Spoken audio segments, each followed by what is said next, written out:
चश्मे को कूटा गया, जिसके वजह से आंखों से खून निकल गया। किसको बचाने की कोशिश हो रही है? देवता नहीं, दानवों का वास हो रहा है। Kolkata rape and murder. The mob attack on the RG Kar hospital. Kolkata police have banned gatherings around the RG. यहाँ यौन शोषण, नारी उत्पीड़न के जो मामले हैं, उन पर ये सरकार चुप रहती है। किसी भी पूरा मतलब दानव जैसा उसमें है। जहाँ नारी का सम्मान होता है, पूजा होती है, वहाँ देवता का वास होता है। यहाँ देवता नहीं, दानवों का वास हो रहा है। पूरे बंगाल और पूरे देश को अभी भी पता है कि रियल कल्प्रिट्स आर आउट। इसमें बहुत सारे लोग शामिल हैं। Who is the real culprit, Priyanka Tibrewal जी? इस अस्पताल में जो चल रहा था डेड बॉडीज का तस्करी। What exactly happened at RG Kar that day? They were prepared to cover up. Guys, welcome to a very special episode of Infinite Health. Today we have a very well-known Supreme Court lawyer and a political leader, Priyanka Tibrewal. She is a very well-known political advocate in West Bengal, and I've called her today to discuss the RG Kar case. Now, I know that this topic might be triggering for some of you, but I really wanted to understand the facts of the matter because there is a lot of misinformation out there that we need to sort out. So this podcast talks about the real facts of the case, what we can do as citizens, what we can do on a policy level, and what we can do as a state government and a central government. Priyanka, welcome to Infinite Health. Thank you so much for coming. Thank you so much. Priyanka, this is not a very ideal situation in which I would have wanted to call you. I've been actually meaning to call you for a very long time. But this is about the RG Kar case that we've been listening to for such a long time. I've honestly not made any comments on whether it's Instagram or YouTube because there's so much of misinformation out there. One of the reasons I wanted to do this podcast with you is to get the facts straight and remove the misinformation that's out there to get the real points and the real argument and the real conspiracy and the real solutions. So just to begin with, Priyanka, what exactly happened at RG Kar that day? Well, first of all, thank you so much for calling me.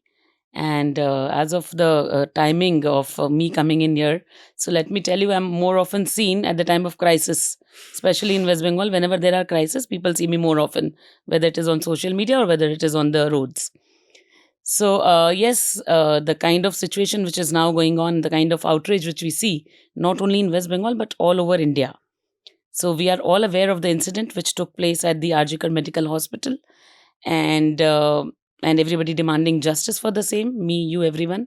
So I am similarly more anguished, and there is anger everywhere because the kind of barbaric act which we have seen, I mean, it goes beyond imagination. Nobody can even imagine that this kind of brutality can be done by somebody, and that to a human being with another human being. So we are all very, very upset for the same. But what comes to the mind now is that there should be justice. Justice for the lady doctor, justice for the victim and her family. So this is all we are looking forward to. How it all happened, now it is all over there in the news, and we all know that a lady doctor was on a shift of 36 hours. Now just think, a 36-hour shift. And then we heard the principal of the college, they also said, that what was the need for the lady to go to that secluded portion of the hospital in the night to take rest? What does one do when you do not have arrangements for doctors who are working day and night?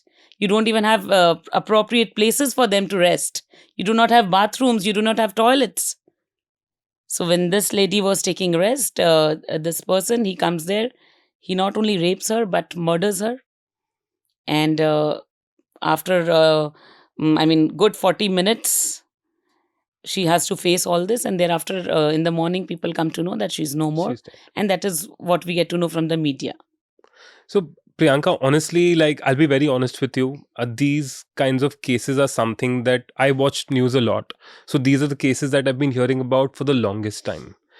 I think for me, and I don't mean this in a negative way, or I don't mean to trigger people, but for me, what surprised me or what shocked me was not the incident itself, but it was the cover-up of the incident that shocked me. And because I found out after a day or two, because we work in RG Kar, NRS hospitals, so many places. And once I found out about the event, it was like, okay, oh my God, this is so sad. And like any citizen of India would feel.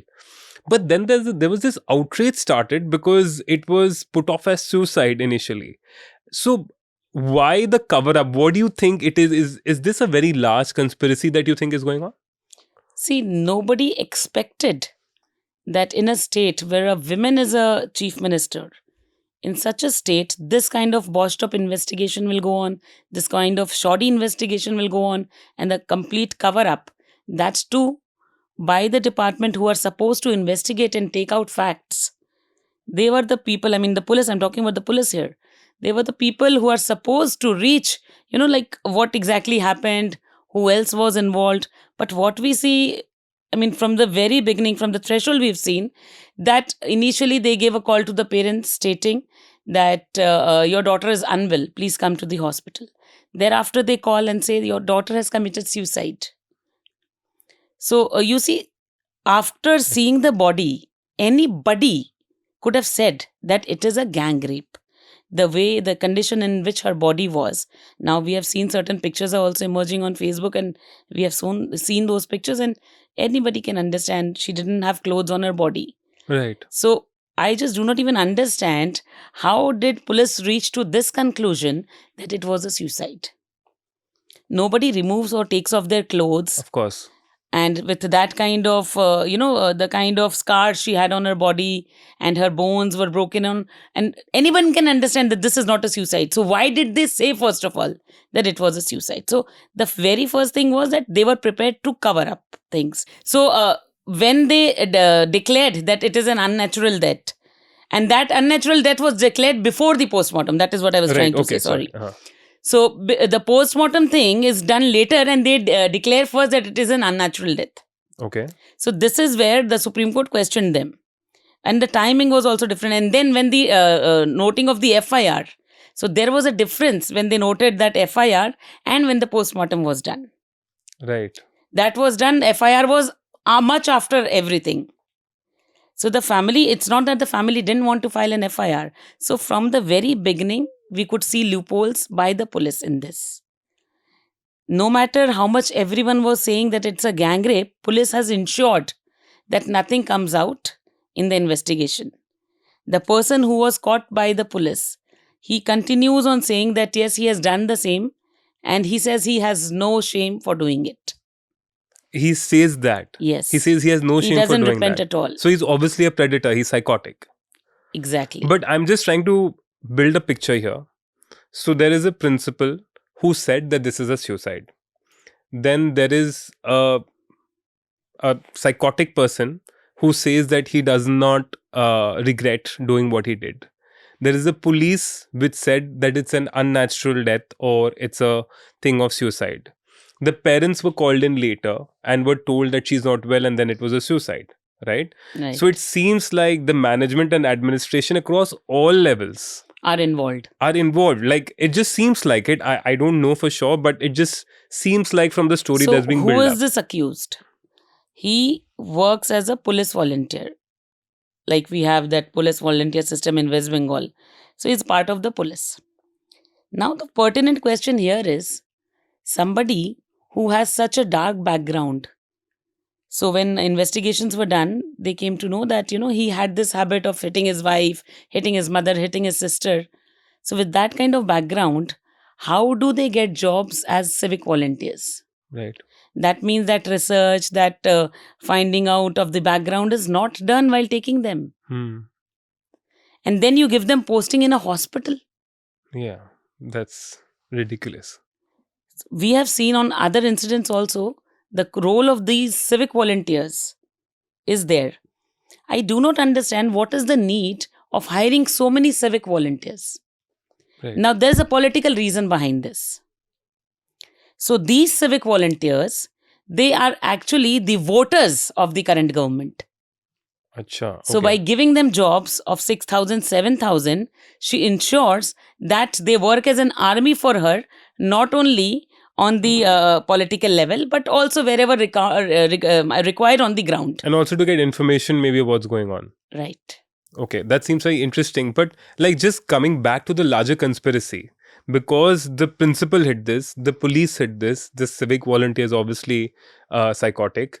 I mean, if I just picture this whole thing together, is Arjikar, is this a one-time thing? Or do you think that this has been happening systemically? Because we hear rumors of See, how why so many cases why happen. there's so much of outrage, why people are talking about Arjikar, because this is not the first incident which has happened at Arjikar. In 2021 also, there was a so-called suicide. They apprehended that it was suicide, and I believe that it wasn't. Because so many cases in a similar way, in a similar fashion, in one particular hospital cannot take place. And this is not just that, there is a history of Arjikar. Now, we have heard an ex-superintendent of Arjikar, Mr. Akhtar Ali is his name. He's a whistleblower. Yes. He came out with a document, a letter, a complaint, which he had given in the year 2023. There was a state vigilance committee, thereafter a commission, and thereafter a committee was also set up. The committee also gave a report where, I do not know to save whom and safeguard whom, the report was, made little light in weight. Although after the report, this particular person, he directly gave all the complaints to the grievance cell of the chief minister. But no actions were taken against this particular principal of the college. And the allegations were grave. There were allegations of that bio waste being reused and recycled and resold to people from Bangladesh. Now, if we just think, how grave is that? And I mean, how serious it is in nature. I mean, I would call it to a terrorist level, to be very honest with you, because it is a country level thing. It is like you are dealing with death. Absolutely. Absolutely. Use syringe, we do not know people who have used it, were they HIV positive or not. It's almost like infecting the partner country. Yes, it's being reused. Can you just understand, if it is a reuse thing, how they are spreading HIV? So it's like you're risking lives. Yeah, absolutely. So after that kind of grave acquisition also, there was no action which was taken against him. There was, of course, for funds and whatever he was doing, that was there. Giving of tenders according to his whims and fancies, I think all those that things are was very there. common. Yes. But then these kind of serious allegations, and not just this. There were allegations of organ trafficking. There were allegations of dead bodies which were being trafficked and sent to other hospitals. Fresh dead bodies. There is a system, and I'm sure you are with the medical industry, you know that there are two kind of dead bodies. One is a claimed, and which we call the varis bodies, and the others are unclaimed bodies, wherein by any kind of accident or somebody dies and they do not have anybody, nobody comes to claim. Then also there is a system that those bodies will be kept for 5 days. Thereafter the cremation, as per their knowledge of their being a Hindu or a Muslim, the cremation is done. They were giving these fresh dead bodies to hospitals, different hospitals. Like for cadaver study, you mean? Or for cadaver studies also, and we do not know whether it was related to some organ donation or organ trafficking. We do not know. Right. So just to give you a brief, like in the sense that organ trafficking would be very difficult, like practically, because the organ dies off and like it won't be usable. So we again do not know. There are multiple cases where the mind dies, but the body is there, right? Right. So what was being done to those bodies where there were no claimants? That's actually a very interesting point. Or maybe if he was freezing the organs and storing them separately and keeping the dead bodies. Where you do not have any claimants and their mind dies, but the body is there, right? They would have sold each and every part of the body. But Priyanka, my larger question is this. A person, a principal, allegedly, if he is doing all those things, whether it's porn, whether it's selling biomedical waste, whether it's organ trafficking, whether it's supplying alcohol to college students, which is so we haven't seen, we will not comment on that. We will not comment on that. How can one person do that? No. It is just impossible. It is impossible. It has to be a huge network of people, because how can you sit in the room? That is the reason that police was so active in wiping off things. So I do not believe, and I will never believe, that Sandeep Ghosh and the principal is so powerful that the police is acting as per his actions. No. There is somebody definitely much, much bigger a name who is involved and who knows about all this. Because see, this is not just Priyanka Tibrewal saying this. People can allege and say that Priyanka Tibrewal has her association with the opposition party. People from the ruling government's party, Shukendu Shekhar Roy, he is the Rajya Sabha MP from the ruling party. Then we have Shantanu Sen, Dr. Shantanu Sen. He was also a Rajya Sabha MP from TMC and a very much an active member of TMC.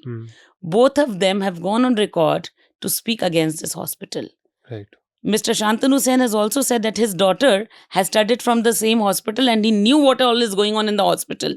Number of times he has complained, but no actions were taken. So just imagine, But were they when given no notices actions as are well? taken on the complaint of a sitting MP, then how would anybody listen to people like me and you? But were they given notices as well? Because I've heard that so many people are Yes, being given Shukendu notices. Shekhar Roy, he had to go all the way to the High Court to seek for his bail because police was giving him calls and warrants were sent that you have to come see us. So how vindictive this government is, that we have seen in this particular case. So, Priyanka, I just want to move a little forward. So, once this case happened, I'm not remembering the date, I think 2 weeks ago. Yeah. So, this case happened, and fast forward to a few days, the outrage happened because obviously it was passed off as suicide, and it was he was given a promotion and he was sent to another national medical college as a principal. And that's what sparked the outrage, in my opinion. And then after that, the management sent this to CBI, right? And the CBI has had this case for a long time. Like, how efficient do you think the CBI The is? management did not hand over the case to CBI. Okay. People went to the High Court, and from the High Court, the kind of outrage which was going on all over, Supreme Court suo motu took up the case. That is how the matter came to the CBI. Right. Mamata Banerjee and the Chief Minister had initially said that I am ready to hand over the matter to the CBI. Then the very next day, she said, I will hand over the matter after 7 days. So we do not understand that in those 7 days, she was wanting to see the incompetency of her police. Right. Or we should call them a complicit. We do not know. We do not know. But what about the interior design that they were sanctioned right after the next Just day imagine. after the rape? Just imagine. It is exactly like, see, a hospital is a home for doctors because more than half of their time is they spent in the hospital. And a hospital is a home for them, for the doctor, and vice versa. Now, if somebody dies in our house, if there is a death in our house, do we go coloring and renovating our house? So we do not know why and what was the necessity. And anybody for that matter, and here the police was investigating, anybody knows that you have to cordon the scene of crime. So why that scene of crime was not cordoned? In fact, not just the scene of crime, the nearby areas are also cordoned. So why there was a haste of renovating things, or in the name of renovation, something else was being done? So there was renovation and then there was vandalism. It's like make it and break it. Now, vandalism on a day where we were supposed to celebrate 15th August the other day. Right. 14th August, all of us know that there is generally a dry day. There's a lot of policing going on in and around to ensure that there's safety. There's no kind of terrorism or things like that. On this particular day, where cameras all on the streets are very, very active, police is on duty because on the red road, we see that a march is done, the kind parade, of show which comes out. No, initially it used to be parade. These days it has become more of a fashion kind of thing to please someone. So on that particular day, trucks filled with goons with weapons in their hand, they managed to cross all the cameras all over the street and reach that particular place where already people are sitting there in that outrage and they are protesting, where police is already present there. So what kind of walkie-talkie they walk with and to do what, I do not understand. Because police, if they had no information of trucks full of goons coming there to attack and vandalize. And I heard that the Chief Minister says that this police is compared to the Scotland Yard. Okay, sorry, that made me laugh. I didn't mean to. But like, just because you brought this up, like, I didn't know this. And when the vandalism happened, there was no one had any clue where they're coming from. All the cameras were shut off, like in the city. Yeah. That's what they are saying, that we didn't know. We were not prepared. This is what the police have told the Supreme Court, that we were not prepared. But is there any intimation of like where they came from, or do you think? It was being done so that the people protesting there, they get scared, because you see, this was not a political protest. People from the city, from various backgrounds, various fields, all of them were walking on streets. You and me and anybody from our complex, everybody walked, because it was like a Reclaim that night on that day. Everybody was on the street. Thereafter, people were visiting RG Kar, they were sitting, and they were, because they were having that kind of empathy and full of that kind of sorrow. Peaceful protest, yeah. Peaceful it was going on. But to stop that, to ensure that they get scared, this was particularly done to intimidate the crowd. That thereafter they will not assemble. Now, who was getting what kind of result from doing this, that can be well understood. Because whose name was at a stake when this kind of protest was going on? Right. Because I know the state government passed it on to other opposition parties. I mean, it doesn't even make sense, because why would the opposition parties would want to vandalize an area? Opposition parties were actually having the same kind of protest with sitting with all of them. Why would anybody from my own party try and come and attack me? In fact, it would defeat the purpose of the opposition party Then- politically also. That's what I'm saying. Like, politically, why would you send It was vandals? only benefiting the government. If that protest stops there, it was only benefiting the government and nobody else. Right. So that attack was a pre-ayojit attack, Right. an organized one. But Priyanka, now that the CBI has this case, I wanted to understand from your point of view, since you've been in this field for a very long time. As a citizen, I'm asking, like, how much belief or faith do you have in the CBI to, resolve this matter or get to the, bottom of this matter as quickly as possible? See, I've heard people from the government, from the central government, they never speak anything against the CBI because they believe CBI is an agency which is related to the central government and all that. I have no qualms in saying that I expect results. Right. If they do not get results, then it is useless. What kind of agency it is? People are expecting something out of them. When it was the post-poll violence here, we took up the matters to the courts, and thereafter it was given to the CBI. There were many murders and all. But till now, the CBI has not reached to any conclusion. Right. So I say that there's a shame on the CBI for that. Because people who had to lose their life, they've lost their life. And if you couldn't do anything for them, then absolute shame. There's no difference between you and the police. In this matter also, I expect that you are an agency who has all kind of, what do you call this? They are equipped to handle this kind of situation. So you should come out with some results. Otherwise, what is the difference between the police and you? Right. We have seen number of times that the CBI has failed. Whether it was the Arushi Hatyakand, whether it was Sushant Singh Rajput, we had a lot of expectations. Now, whatever it be, political reasons, this or that, no results came out. Right.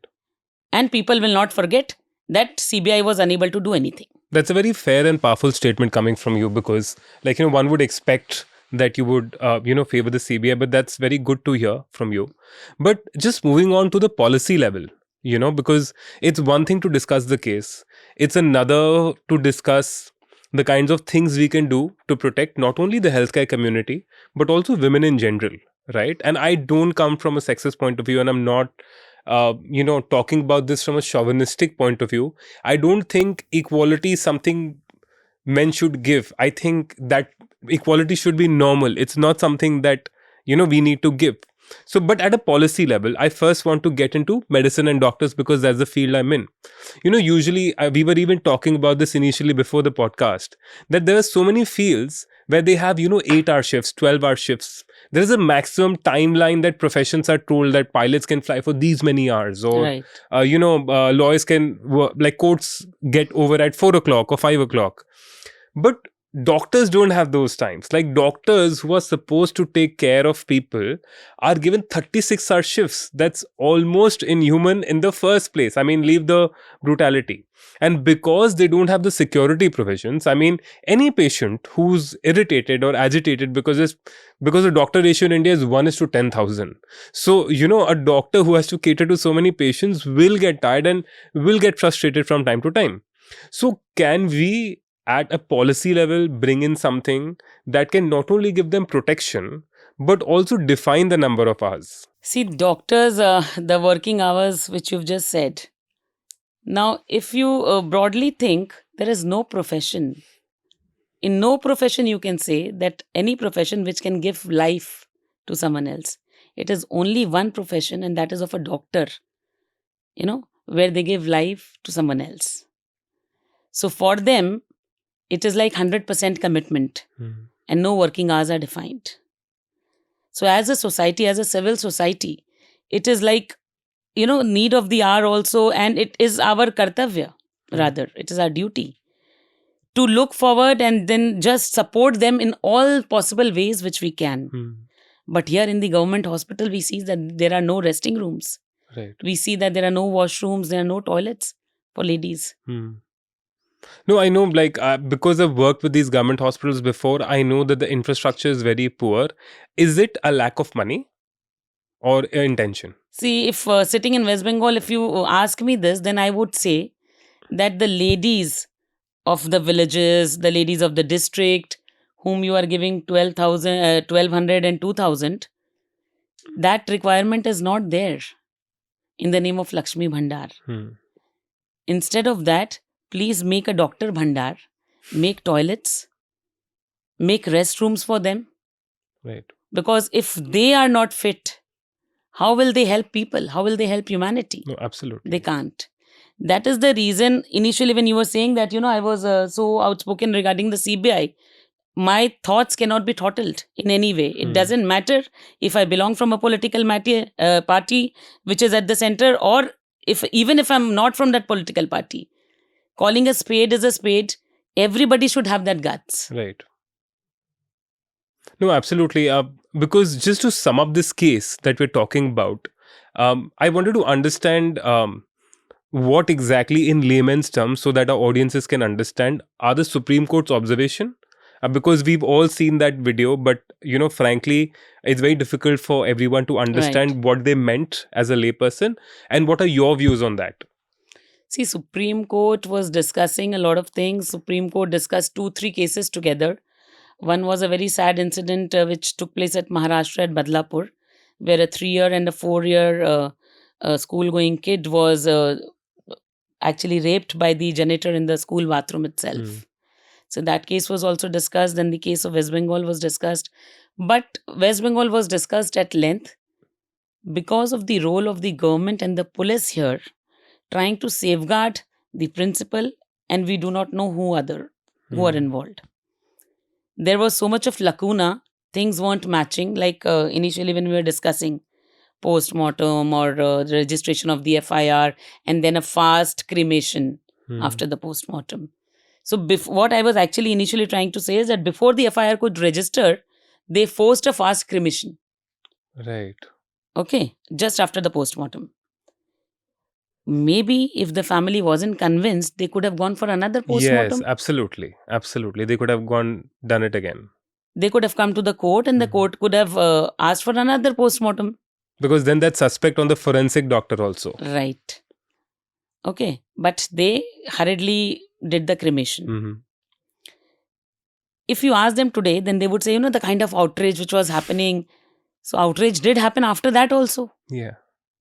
You could have kept the body in any hospital. You could have sent it to the command hospital. Thereafter, maybe under the central supervision team of the doctors or specialized doctors, a second post-mortem could have taken place. So they didn't leave chance for all of that. So Supreme Court questioned all these things. Thereafter, they saw that there was this callous approach of this government and the police both, and they commented on that. In case of Maharashtra, I will tell you why these things are happening. These could have been prevented. In case of West Bengal, if these complaints which were made by Akhtar Ali in 2023, if actions would have taken then by the ruling government, then I think we could have saved the doctor whom we lost. Right. Similarly, in Maharashtra, what happened with the children? There was a case, I'll tell you, in the year 2016 in West Bengal itself. 2016? Yeah, 2016 exactly. A good school called GD Birla, and I named them because I have fought a case against them. So there is no point hiding the name, and why should I hide? So that school, a child used to study in that school, and two of the teachers tried to molest and rape the child there in the school. Thereafter, I took the matter. I fought that matter from 2016 till 2019. Thereafter, by writing a lot of letters to the ministry, to the women ministry, if you remember, in 2019, an amendment took place in the POXO Act. That was done after the matter which I had filed. Wow. Where they said that, capital punishment is a must if you rape toddlers or kids or anybody who comes under the purview of the POXO Act. But that does not apply to adults. See, for adults, POXO is only for children. There's an age limit which is prescribed. Right, for the there. 18 below. Right. But it is not that not there that capital punishment is not there in cases of rape and murder. If you remember, there was a case, and that girl also, I am not again naming her, she was also from my school, and we used to study together in the same school. Wow. Who was raped, and thereafter the accused was given a capital punishment. His name was Dhananjay. He was given a capital punishment here at Alipur jail. And we saw that everybody was roaming with a candle, that no capital punishment, no capital punishment. Today, I would like to ask those people who had those candles in their hand that time, that what were you thinking that time? So are those people who were holding candles that time that don't give capital punishment, are they not the same people who are present today on the streets with this outrage? Absolutely. Because if that time, if you won't have hold those candles, then, these kind of people, they will not have this kind of guts. Because they feel that, India's democracy, capital punishment is very difficult to get. If something happens, it takes 25 years for punishment. That fear, you have to instill that fear in their mind. That if you do something, it has to be fast and you will be penalized for the same. So there is a need of not just fast track courts also came in that amendment. But, to that effect, it is not that effective. Right. Fast track means fast track. If a case of rape is being registered, if you catch hold of the culprit, within 10 days, finish the hearing at the district level. Within 10 days, finish the hearing at the High Court level. And within 10 days, finish it at the Supreme Court. Within a month, you have to finish the complete hearing. It doesn't matter if you have to sit with the hearing for 10 hours and 12 hours, do it. But the punishment has to be given within a month. But do you think that's practically possible given the infrastructure of the judiciary? Why not possible? Okay. If today the entire country is screaming and having that outrage of this particular case, don't you think that judges can be that effective? Right. If you feel that a single bench, will be questioned that you gave this judgment, in these kind of crucial cases, immediately a 5 judges bench should be formed. Let them sit, let them decide the case. And thereafter no questions asked. Right. Punish them. No, absolutely. That makes sense. But you just said something interesting earlier, just caught in my brain. And I wanted to ask. You spoke about how so many people influence these decisions of they went on a no candle march Yes. on. I want to talk about these German YouTubers and these people who come on YouTube and who speak about bizarre things. And they have judgments only for one side, depending on who they are supporting and not the other side. Do you feel like it's very hypocritical of these people to speak like that or mislead people in general? I will not name any political party, but you will completely understand whose thoughts I'm talking about. I'm not saying right or left, but you will understand. Okay. Those playing guitars on the streets now, singing songs, drawings on the tram lines. They were the people who were holding those candles when Dhananjay was getting the capital punishment. No, the so-called pseudo-secular society. Yeah. If that day they won't have lit up those candles, then today there was no need to draw and play guitars on the street. Right. No, I completely agree with you, because this is something, like, as a nationalist myself, like, this is something that I genuinely get angry about. Like, sometimes when I watch those YouTube videos with those German YouTubers, I mean, people will understand who I'm talking about. I literally go... You and me, we are matching, that same thing. What I'm trying to say, I am getting what you're trying to say. I literally go to report abuse. And then why abuse? Misleading content. I literally do that. So that, and even then YouTube pushes that content and I will do that again. But anyway, that is it. Why go so far? We have Saranis named on their name. No, but Priyanka, just moving this conversation forward to in terms of women protection in general. So there, we spoke about the case, we spoke about doctors' rights, we spoke about the laws and regulations that we need to bring in for doctors. And now I just want to talk about women in general. Because again, I'm not coming here from a chauvinistic point of view. I'm not coming here from an entitled point of view, although I have the privilege that I don't have to be scared. And I do feel privileged about that. But the reality in India is that today, if my sister, if my mother, or if anyone is going out, it is a general thing in my head where, I'll call them and ask them, like, where they are, not because I want to know where they are, but because there is a protective nature inside of you that goes sting. I don't want that to happen. I don't want that protection thing to go in my head and say, ki, Are tum kahan ho? Or where are you? Or just let me know where you are. Or like, that have you reached home safely kind of conversation. I wish in the India that in the Viksit Bharat that we are trying to build for India, I don't have to ask those questions, 10 years, 20 years down the line. Where do you feel on a policy level? I mean, we'll talk later about the morality and psychology and root problems that we can solve. But on a policy level, where do you feel we can make changes or we can make a difference? And do you feel that women's reservations will help? See, giving reservation to women, be it in the parliament, be it elsewhere, be in jobs, before that, at least give them the status that they can roam freely. Right. When a lady doctor is working, she has to think whether she can rest in a particular place or not. Mm-hmm. That kind of thought should not be there. Right. Because nobody is questioning the men that you are working there for 36 hours, 4 women will come and rape you. Mm-hmm. That doesn't happen. So I believe in the society, we women are more civilized than the men. Right.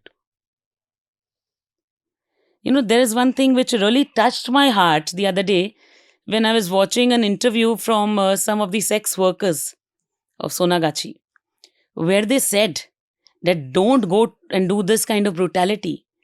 We are here for you. Come to us rather than doing this.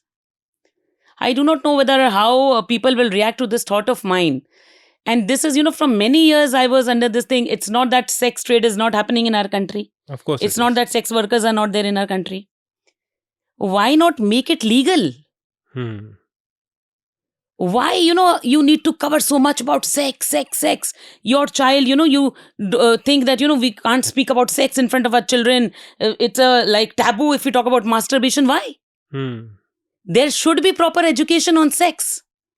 And not just in our schools or good schools, but I believe in villages, in districts, in all these kind of, this civic volunteer systems, when you keep police and all, sex education should be given to them. Absolutely. I couldn't agree more.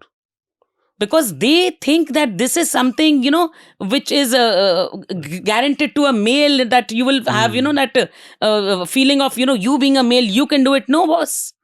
That thought process needs to be changed. Right. Do you think we should also add value add classes like, they have in Japanese schools where they teach you values and systems? Right. Because my only intention is to, see, the thing is, I don't believe practically that this is something that will never happen in the future. And I'm not talking about next year, or I'm talking about a distant future, that these things will happen. My intention is to have identifying patterns so that you can identify these kinds of predators easily. Right. Because I sometimes also feel like, when these incidents happen, like a lot of men, and I'm not trying to protect men here, but I also feel that men also have to take a back seat, the good men, because it feels like, you feel a little, oh my God, like I don't want people around me or the women around me to feel threatened. So for that to happen, I really feel that there needs to be a value-based system class where you can identify patterns of being a predator, have a psychological analysis when you're hiring people in the field. Like, would you agree to those things?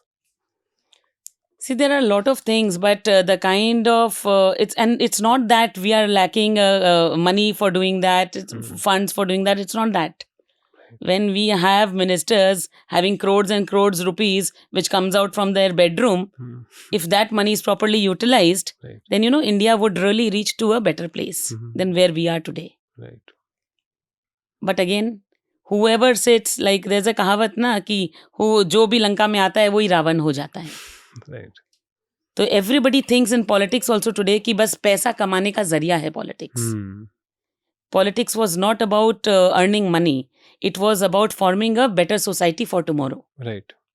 So if they work towards that, then, in each and every department you require any kind of training, whether it's related to airlines, to hotels, to government jobs, everywhere, sex education, value education, all this is required. Right. But it is not taught. Priyanka, thank you so much for this conversation. I think we've discussed a lot in length. Any closing thoughts that you have about this? Like any closing feelings that you would want to share? Again, people would not agree to my thoughts. So there was a rape incident which happened in Hyderabad. And I believe the journalist, there was this thing, India Today conclave where I was sitting. And Rajdeep Sardesai was asking me a question. So he said that, do you justify what happened? There also I told him, because there was an encounter. They said that an encounter was done with the accused there. That day also I said that, whatever happened, I applaud. Because that was the moment where justice was required and justice did take place. Otherwise, I am not ready to sit for long 30 years, like in the case of Ajmer, 1992. There was a case in Ajmer where between 11 years till 20 years, kids, 200 to 250 kids were raped. Oh my God. On a daily basis. There was a kind of, now if I say, to dange lag jayenge. Okay, but if you just go and read what happened in Ajmer, you'll come to know. So these kids were being raped. They were under some organization. 250 kids. Yes, under some social organization. And which social organization was related to some caste. One particular caste. So please go and read what happened. The 3 people who were involved in doing this, they were active political members of Congress. One was a president, the other was a vice president, the third was a secretary. It took 30 years for them, and just 6 days back, they have got lifetime imprisonment. Because when their government was there, they ensured that they do not get any kind of punishment.